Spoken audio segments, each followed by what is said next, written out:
All right, y'all, it was a matter of time. I knew it was a matter of time. It was going to take about 10 seconds before the media did something so absurdly stupid that I had to do a video on it.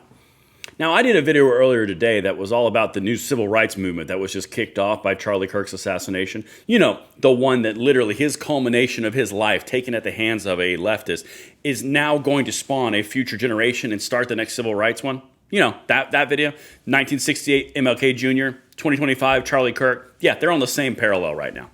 But it took about 10 seconds before the media started doing what the media does. And by the way, the reason that I'm doing this video is because this is why we do what we do.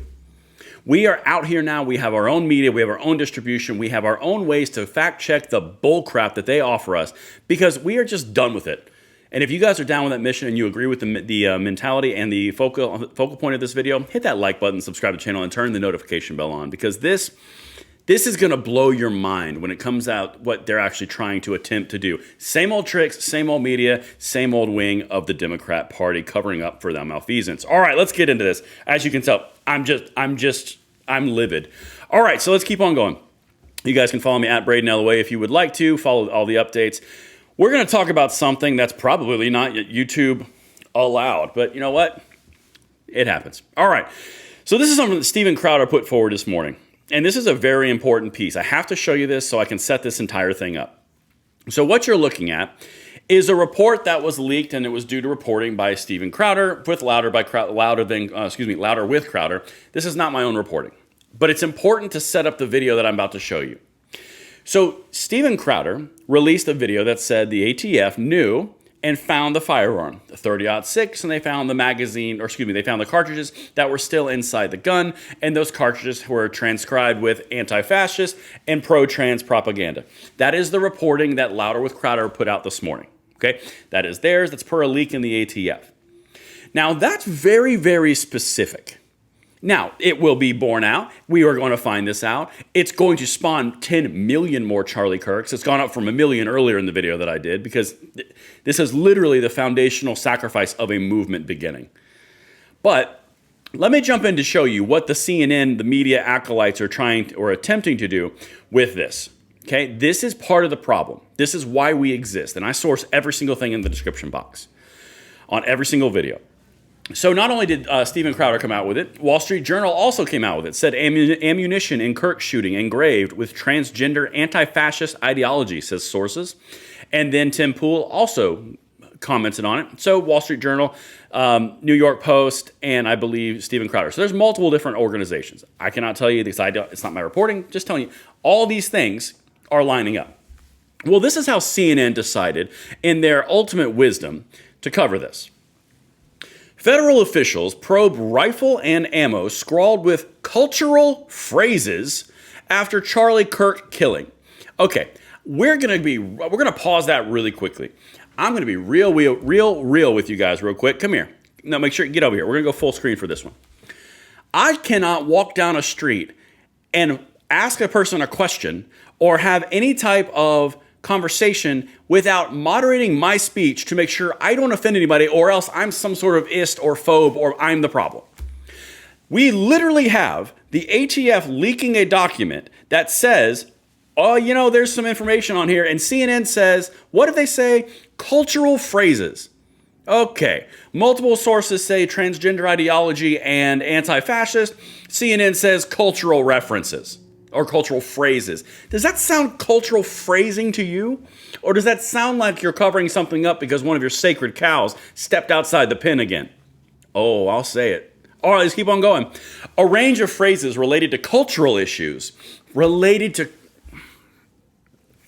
cultural issues, were found scrawled on a rifle with and ammunition found in the woods near where conservative activist Charlie Kirk was murdered on Wednesday, according to sources with knowledge of the investigation. So now we have confirmation of CNN, Wall Street Journal, New York Post, and Louder with Crowder all confirming the same thing. 3 of those sources say, yeah, there was some questionable stuff around anti-fascist and pro-trans ideology scribbled on the actual cartridges, but CNN's here to assure you there were cultural phrases.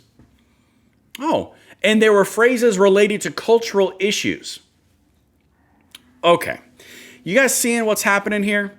because this is next level disgusting. And again, I'm so livid that this is what they've done to us for 20, 30, 40 years. And it's reached a pinnacle. We are at a point now where the assassination of Charlie Kirk is a turning point. And I'm going to continue to say that and continue to use that phrasing because it was prophetic. Here's an actual video of CNN saying the same thing. This is Nick Sorter's reporting. WTF, CNN is censoring the fact that Charlie Kirk's shooter firearm had transgender writings on it. They're calling them cultural writings instead, which is what I showed you.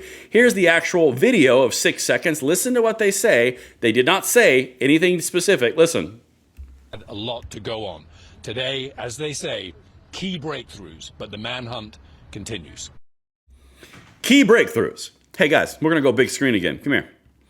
When was the last time that you heard a news source or a news channel or anything just go, hey guys, we've got big breakthroughs? Anyway, back to you. Did that kind of antithetical to media? Not even like pro-left, pro-right media, just media in general. Hey guys, we got breaking news. So anyway, back to you. What? That doesn't even make sense on any level. But let's continue. I got something else to show you here too, because like I said, we are in a position now where we are just, honestly, we're leaving them in the dust. Because if you have to do what I'm about to show you, and this is a very important key point, and let me hear you in the comments on this one.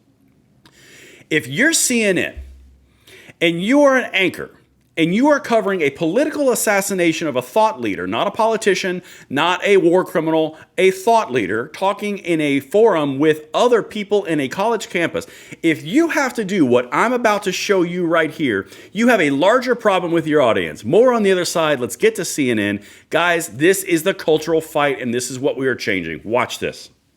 It may be hard for like cable TV news viewers or political news consumers. Everything gets so divided up, and everybody, we're in such a polarized time. So we also have to separate out the human tragedy that's happening right here. And the fact that this person, that Charlie Kirk, has devoted his career, again, I get that a lot of people watching right now may find his views abhorrent or maybe totally have worked against him politically. But the fact that he was the conservative star that he was, the fact that he was putting himself in the public spotlight to advance his beliefs and advance a movement seems to be at the very cause as to why he was shot today and why his family may be shattered. And again... All right, pipsqueak. Sorry, this is... Guys, if you don't pay attention to the broader, bigger, insane scope of this, you need to. This anchor on CNN literally spent, of a 1 minute and 33 second clip, 40 seconds prefacing why he has to cover it, why it's a bad thing that this man was shot, and then said, you may not like him, but it's still important to cover it. If you have to do that, CNN, your audience is shit. Let me say that again. If you have to fully lay out and walk your audience through why political assassinations are bad, and then you have to make an excuse in advance to explain why you're covering a political assassination, your audience is trash. Clear enough? Let's keep going. This is the cultural fight. This is why we're here. And we don't know his condition right now, and our prayers should be going his way and his family's way, and they are. But it's impossible in this moment that you don't want politics to be part of it at all. It is impossible to separate it because it is clearly, it seems from everything we know, this is going to be the centerpiece of a conversation about unacceptable political violence in this country and how this country can move from this moment forward to a place where that decreases or where that is less. I think that seems pretty elusive to America right now. That seems pretty elusive to America right now. No, it seems elusive to you because you're having to explain to your audience why it's bad political assassinations. And you're having to make excuse language for why you're covering political assassinations. Your audience is trash. What's left of it. Now, let's go back to the other piece of this. How are we moving forward? I'll tell you exactly how we're going to move forward. We're going to highlight all the left. We're going to highlight all the Democrats. We're going to do it on this channel. We're going to do it on Katie's channel, Stone Second Sense. We're going to go full bore because the stuff that they do to us in this instance is the exact same stuff that they do to us anytime that there's a shooting. Everything is our fault. Everything is objectified. Everything is your fault. Everyone, if you have rights, you have blood on your hands. All of it. It never ends. However, the second that there's a political assassination on the side that we're on, all of a sudden is the rhetoric's too high. Here's why we're covering. Here's what we have to do. I know, sorry, but we're going to leave them in the dust politically. We're going to leave them in the dustbin of history politically because their audience has to understand why this is a big deal. And then they've got their other side out on X right now making celebration videos, driving everyone in the middle so far away from them that they're not going to be relevant in about six months. We'll be right here continuing. I'll see you guys on the next one. I'm Braden. See you later.